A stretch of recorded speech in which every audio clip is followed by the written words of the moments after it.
Halo, Assalamualaikum warahmatullahi wabarakatuh. Ini dia nih, barang spesial yang ditunggu-tunggu. Kenapa spesial? Nanti deh kita bahas. Sebelum membahas casing yang bikin orang terpesona, terpukau, tersilau, tercebur. Salah. Intinya casing ini bener-bener memikat orang yang memandangnya. Nyok bantu channel saya dulu nih, biar makin terbang tinggi. Tinggi banget, sampai saya lupakan masalah yang ada. Caranya gampang kok. Pencet tombol subscribe, tombol lonceng, dan juga tombol thanks. Isi seikhlasnya.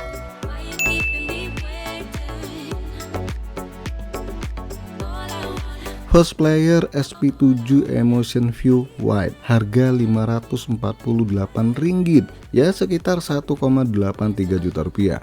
Wih, lumayan ya harganya. Kok ringgit bos?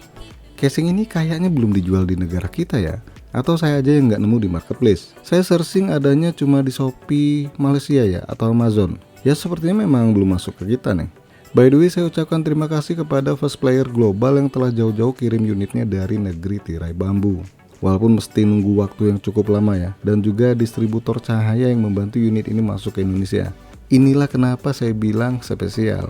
Oke, saya jelasin singkat produk dari Firstplayer ini. Casing ini support semua ukuran motherboard, ITX, MATX, dan standar ATX.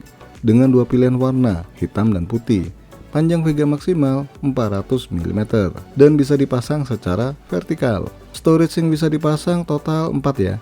2 hard disk 3,5 inch dan 2 SSD. Support liquid cooler 360 nih, baik atas ataupun bawah. Kemudian 240 bagian samping atau 120 bagian belakang. Bisa dipasang total 9 kipas ukuran 12 cm di casing ini. Nah, kenapa disebut Emotion View? Karena ada panel LCD di bagian depan. Nah lo penasaran nggak? Nyok tonton aja sampai kelar ya.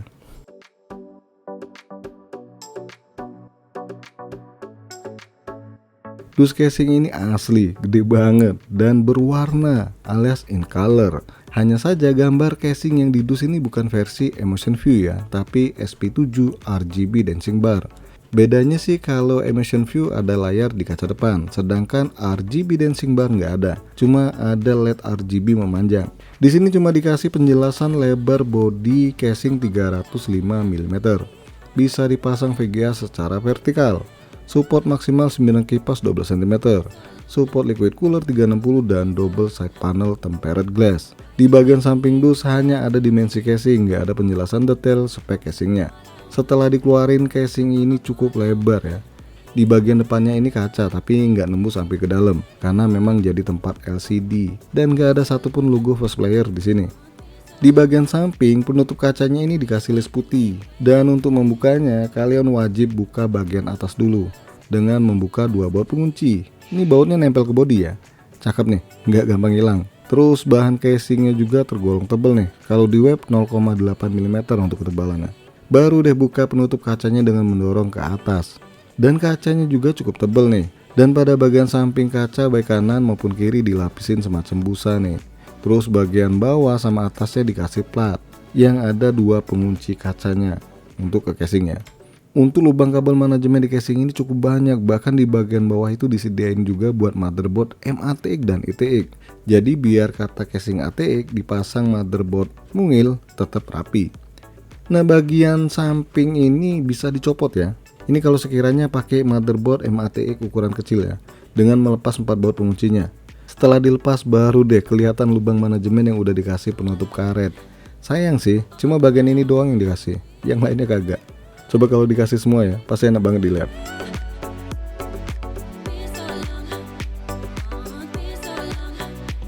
Pada bagian belakang ada 7 slot ekspansi dan 3 slot ekspansi tambahan nih buat VGA yang dipasang vertikal. Bagian ini juga bisa dicopot ya, tinggal dibuka bautnya. Cuma bautnya ini nggak nempel ke penutup slot ekspansinya. Semua slot ekspansi di casing ini modelnya tanem. Sayang banget nih. Jadi kalau udah dilepas jadinya bolong. Tapi tenang, nggak bakal jadi sundel bolong. Lanjut ke bagian samping kabel manajemen. Penutup casingnya udah full mesh dan 2 baut penguncinya nempel ke bodi. Berarti cuma 1 baut doang yang nggak nempel di casing ini ya. Gimana? Udah kebayang belum sama si dia? Buat ngerapin kabel di casing ini maksudnya. Ini tempat harddisk ternyata kuat juga ya. Biarpun digoyang-goyang nggak terkesan ringkih. Sebentar, ada satu dus warna coklat nih. Kita lihat dulu isinya apaan. Dapat 1 bungkus. Ya ampun, susah bener dikeluarin. Oh, ini papan PCB ya. Ada slot HDMI, DSAP, dan colokan power. Pasti tahu dong fungsinya buat apa nih.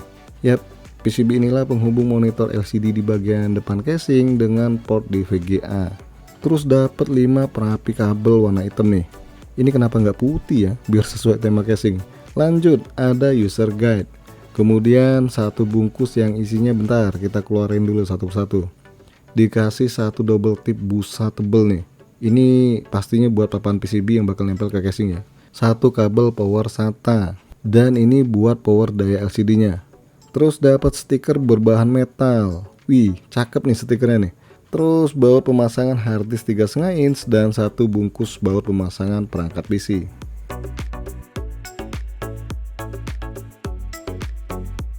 Oke, lanjut, tempat pemasangan harddisk ini bisa dicopot dengan membuka 3 baut pengunci ya, 2 di atas dan 1 di bawah. Nah, yang ada karetnya ini khusus harddisk 3,5 inch ya, biar meredam getaran harddisk ya. Sedangkan yang di tengah-tengah ini khusus harddisk 2,5 inch atau SSD. Sayangnya sih nggak dikasih karet ya. Lanjut kita lihat kabel mengkabel. Ini ada kabel LCD yang wajib dipasang di papan PCB dengan 2 konektor nih. Konektor putih dan konektor hitam. Oke, sekarang kita keluarin kabel front panelnya. Ini udah black semua ya. Coba deh putih, bakal kelihatan rapi. Protes terus bos. Iya kagak sih, cuma saran. Ya kalau nggak mau ya sudah, pakai warna hitam. Seperti biasa ada USB 3.0, Type-C, kabel HD audio, dan kabel front panel. Pada bagian dalam casing ada banyak tempat buat ngaitin kabel TIS. Dan bagi kalian yang penasaran pemasangan SSD satunya lagi di mana, ini ternyata posisinya ada di atas power supply ya. Tepatnya sih di bagian ventilasi belakang casing. Oke, lanjut ke bagian atas casing. Bagian atas casingnya ini udah full mesh ya. Cuma memang nggak dikasih dust filter. Dan di sini juga ada tombol power nih. 1 kali USB Type-C, 2 kali USB 3.0, 1 kali port mic, 1 kali port headset, tombol reset, dan LED hard disk. Di bagian bawah casing, 4 kaki casingnya ini udah dilapisin busa yang cukup tebal. Terus bagian ventilasi udara dikasih dust filter yang ada magnetnya. Ya cuma di sini doang nih yang ada dust filternya. Selebihnya nggak ada ya. Lantas gimana pemasangan perangkat di casing ini? Untuk pemasangan back panel dan juga motherboardnya, no complain. Sebelum dipasang papan PCB-nya, pasang double tape terlebih dahulu di PCB-nya ya. Dan cari posisi yang pas di casing. Awalnya saya kepedean taruh di tengah casing ya. Ternyata nabrak sama hard disk. Akhirnya pindah di pojok bawah casing. Oh ya, di sini ada 2 konektor yang mesti dipasang di PCB. Untuk konektor hitam, bagian yang ada cat putihnya ini posisi seperti di video ya. Dan untuk konektor putihnya juga bisa dilihat di video cara pasangnya. Dan lanjut pasang kabel power ke papan PCB-nya. Casing ini nggak kasih kabel HDMI ya atau DSAP. Jadi kalian wajib beli sendiri nih. Di sini saya langsung pasang ke papan PCB-nya biar nggak repot nantinya. Untuk pemasangan hard disk terbilang cukup mudah, biarpun dengan kondisi semua dipasang di platnya ini ya. Saran saya sebelum dipasang kembali ke casing, pasang kabel power SATA maupun kabel SATA-nya, biar nggak repot. Untuk pemasangan liquid cooler 360 cukup mudah di casing ini. Hanya saja kalau kalian mau pasang kipas di bagian belakang, itu setelah pemasangan liquid cooler ya. Kalau kalian pasang terlebih dahulu, liquid coolernya nggak bakal bisa masuk. Salah satu kendala yang saya rasakan setelah pasang liquid cooler ini, itu masang RAM. Karena model RAM-nya ini tinggi ya, jadi mepet banget sama fan liquid coolernya. Ya kalian mesti cari celah yang pas ya biar bisa kepasang. Kalau model RAM-nya standar ya aman ya.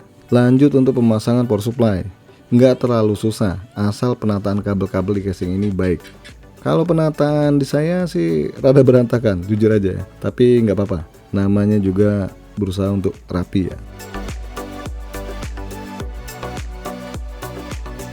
Dan seperti yang saya bilang tadi, buat ngerapin kabel di casing ini, kalau salah-salah ngatur malah susah buat ngerapikannya. Ya pinter-pinter kalian buat ngerapin kabel di casing manapun ya, gak mesti casing ini juga. Oh ya, buat pemasangan kartu grafis cukup mudah, tapi kalian wajib copot terlebih dahulu penutup slot ekspansi vertikalnya kalau mau pasang VGA. Dan setelahnya pasang lagi. Satu hal yang sedikit mengganggu di casing ini adalah kabel colokan LCD-nya, yang mana ini nggak dikasih tempat khusus ya. Jadi terpaksa lewat lubang di bagian bawah dan melepas salah satu slot penutup ekspansi bagian bawah nih. Ya kurang etik aja sih. Ini ngeri sih kata-katanya. Lagi ribut masalahnya. Maksud saya kurang estetik ya.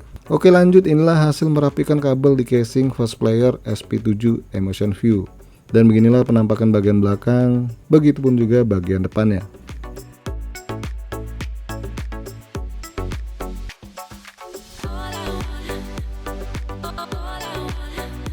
Sekarang kita hidupkan PC-nya dan wow, gimana? Keren nggak? Ya tapi kok nggak nyala ya monitor di casingnya? Tenang, hasilnya berfungsi dengan sempurna kok. Posisi layarnya portrait ya, so layar di casing ini cocok buat nonton video short atau buka chat modelnya memanjang, atau juga bisa dipakai buat emulator ya. Enaknya ditaruh di sini nih.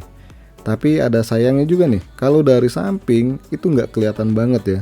Mesti dari depan lihatnya biar jelas. Nah untuk resolusi layar di monitor casing ini hanya di 1366x768. Gak ada kendala sih biarpun digandeng sama monitor dengan beda resolusi. Oke, kesimpulannya casing ini cakep ya, begitupun juga fitur yang dibawanya. Walaupun sejatinya casing ini bukan satu-satunya casing yang ada LCD di dalamnya. Bahkan kalau kalian searching, ini casing kayaknya ada kembaran nih. Dari bentukan luar sama dalam sampai PCB-nya itu mirip banget sama Prime Triple X ya. Cuma harga Prime Triple X jauh lebih mahal. Cuma nggak tahu juga ya kalau Fast Player tipe ini masuk ke tempat kita harganya bakal sama dengan negara tetangga atau malah bersaing sama Prime X ya. Kalau menurut kalian gimana coba? Bakal murah apa mahal kalau masuk ke Indonesia? Monggo di komen. Oke guys, sampai di sini aja dulu bahasan casing Fast Player SP7 Emotion View kali ini. Jangan lupa support terus channel ini dengan cara subscribe, like, dan share, dan makasih udah mampir di NK Channel.